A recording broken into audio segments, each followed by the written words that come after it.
Good morning, everyone, and welcome to Meaningful Monday. What a wonderful week this last week has been, and so much learning, so many experiences. And first of all, thank you for responding to last week's Meaningful Monday. This makes me excited. I'm excited to continue this throughout the year.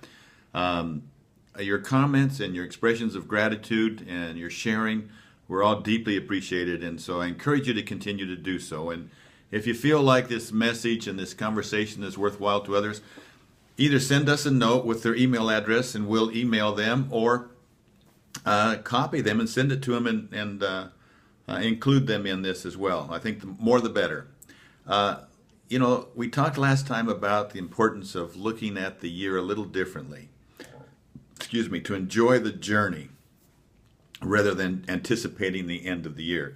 How many of you get to the end of the year and you say, I can't believe that this year's over. I can't believe that it's Christmas or that it's New Year's already. And my intention this year is to get to the end of the year and say, can you believe everything that we've accomplished in just 1 year? Wow, that's exciting. And what a different attitude I intend to have at the end of the year. So that's my ambition, and to celebrate the year as we go, to celebrate every day, and to identify those things that will make me happiest. Now, I got some comments from some of you about seeking after happiness. When you read Viktor Frankl's book on Man's Search for Meaning, he pretty well makes it evident that when someone seeks after happiness, when they go out and search looking for happiness, that they don't find it. It's meaning that brings happiness, not happiness that brings meaning. And I totally agree with him. In fact, I think happiness is so important that I am searching for happiness, but not in the way that most people think. I think God wants us to be happy. I really do. But what he doesn't want us to do is to make our happiness based upon comparisons, where I'll be happy when, or I'll be happy if.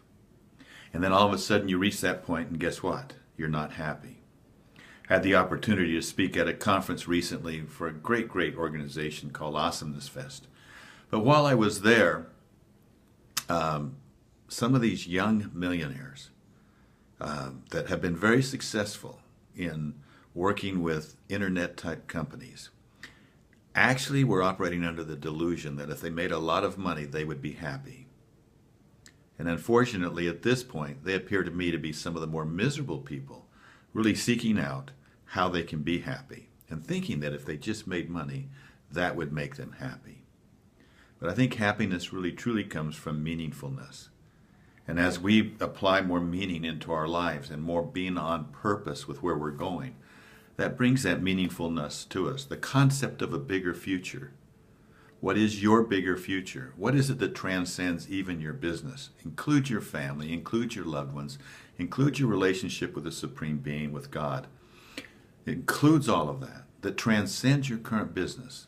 When that becomes clear to you, then no matter what happens in the meantime, your ability to make meaningful decisions in the present and your ability to endure present agonies is all of a sudden made so much easier and so much more powerful, and you're able to learn from it so much more than when you don't have that bigger future. It truly is impossible to make decisions in the present, meaningful decisions, without a meaningful future. So when I talk about pursuing happiness, really what I'm talking about is meaningful happiness, that true happiness, not false happiness, but true happiness. It's like true wealth versus false wealth. We all understand what true wealth is. That's those things that we value more than our financial possessions. Those things that we couldn't sell for money, for any price. We always value more. That's true wealth. False wealth are those things that we're going to be happy when.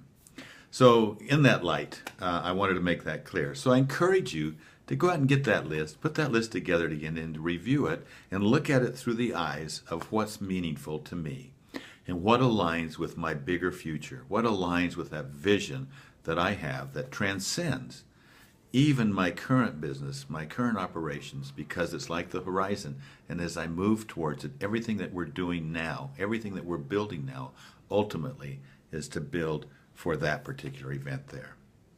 Next week, I'm going to share with you some real tips on how you can overcome these interruptions, the irritations that come to affect our positivity. Irritations are when our kids go completely the wrong way. When we tell them to do something, they do something else. They tell us no. Or it might be a driver cutting us off in traffic, or we hit a traffic jam. Or it might be an ache and a pain, or even maybe worse than that. But how do we handle those irritations and bring them around into positivity? Have a wonderful week. Stay meaningful. It will bring happiness. And I'll talk to you next Monday.